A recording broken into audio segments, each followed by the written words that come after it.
sesama kami yang telah diselamatkan, jadi terang Tuhan,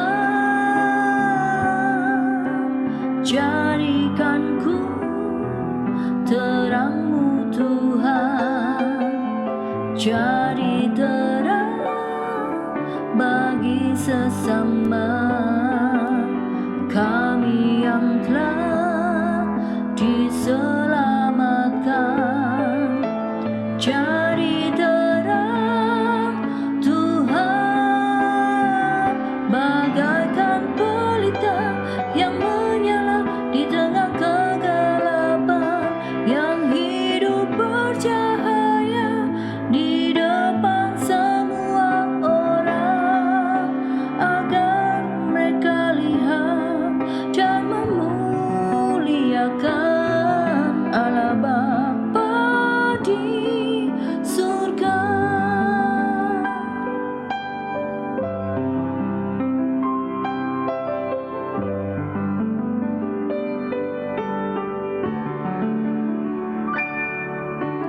Jadikan ku terang-Mu Tuhan, jadi terang bagi sesama kami yang telah diselamatkan, jadi terang Tuhan,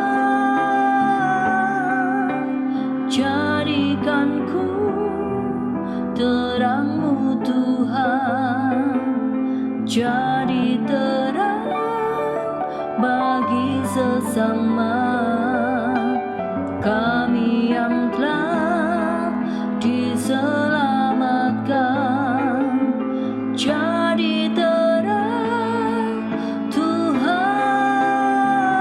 bagaikan pelita yang menyala di tengah kegelapan, yang hidup bercahaya di depan semua orang, agar mereka lihat dan memuliakan Allah Bapa di surga.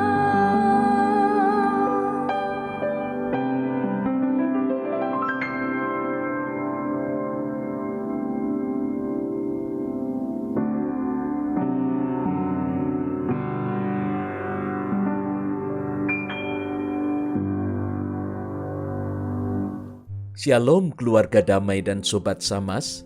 Sapaan Damai Sejahtera 12 Januari 2022 mengangkat tema Mata Pelita Tubuh.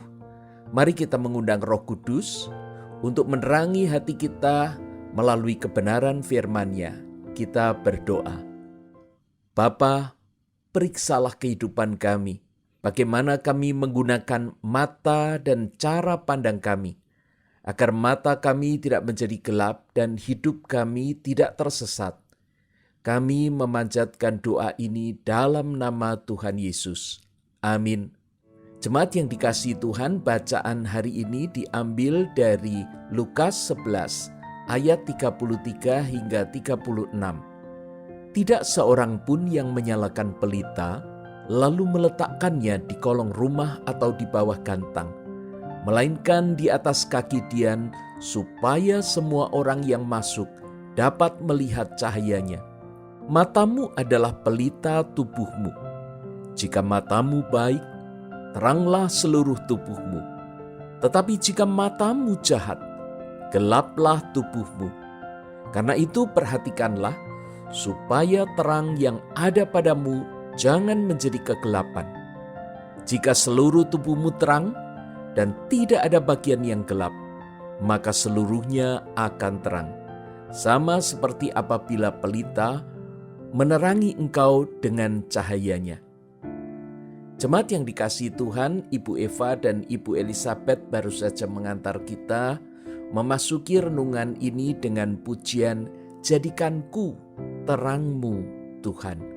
Pujian ini sekaligus menyadarkan kita, benarkah itu kerinduan kita? Sudahkah kita menjadi terang Kristus bagi orang-orang di sekitar kita?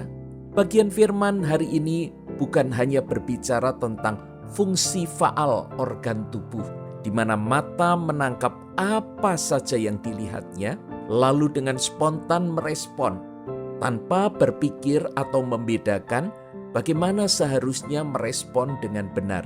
Jika ini yang terjadi, maka pemilik mata akan merasa semua spontanitasnya selalu benar.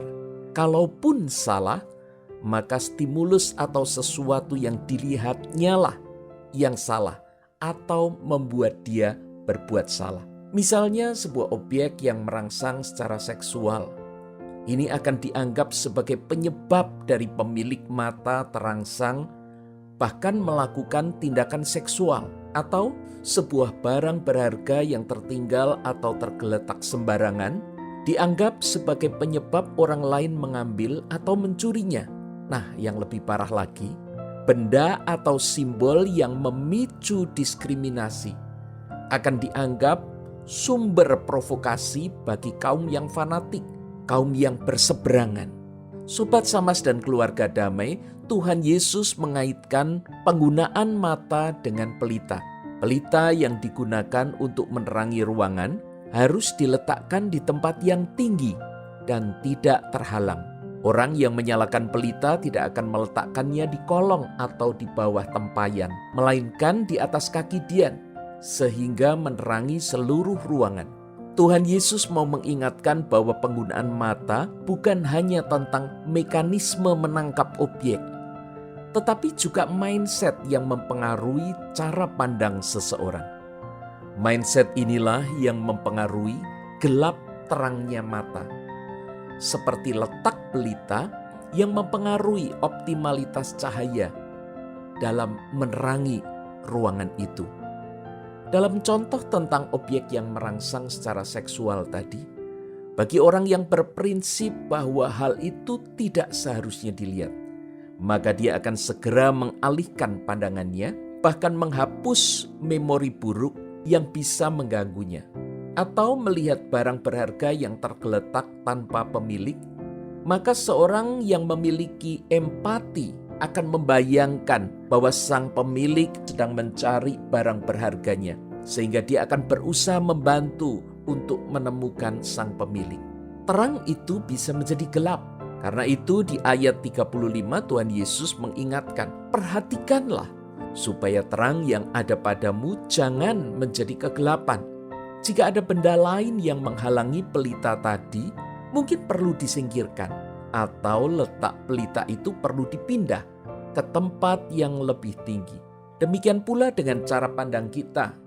Tidak selalu benar dan seterusnya benar. Ada kalanya kita harus mengubah pola pikir yang lama. Dinamika zaman dan pertumbuhan iman mempengaruhi cara pandang kita. Tuhan ingin agar cara pandang kita diisi oleh kebenaran-kebenarannya, seperti pelita yang menerangi seluruh kehidupan kita. Sejauh mana mindset kita mempengaruhi respon kita terhadap apa yang kita lihat, bahkan mendorong kita untuk menentukan apa yang seharusnya kita lihat dan apa yang tidak. Dalam masa pandemi ini kita menjadi makin akrab dengan gadget. Ini tentu mempengaruhi persentase apa yang lebih banyak kita lihat. Tentu itu juga mempengaruhi emosi kita. Makin banyak kita melihat hal-hal yang provokatif akan membuat kita jadi emosional atau bahkan cenderung untuk melakukan kekerasan. Kepekaan terhadap sekitar, orang yang kecanduan terhadap tontonan atau game itu akan membuatnya lebih tidak peduli dengan sekitarnya. Kompetisi yang tidak sehat itu akan membuat orang menghalalkan segala cara ketika dia ingin mendapatkan sesuatu, bahkan dia bisa bersikap kejam. Jadi di mana sebenarnya kita meletakkan pelita itu dalam hidup kita? Karena letak yang salah akan membuat ruang kehidupan kita menjadi gelap.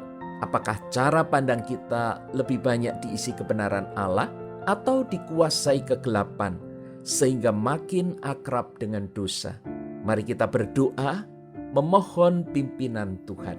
Bapa, tolonglah kami agar dapat meletakkan pelita dengan benar.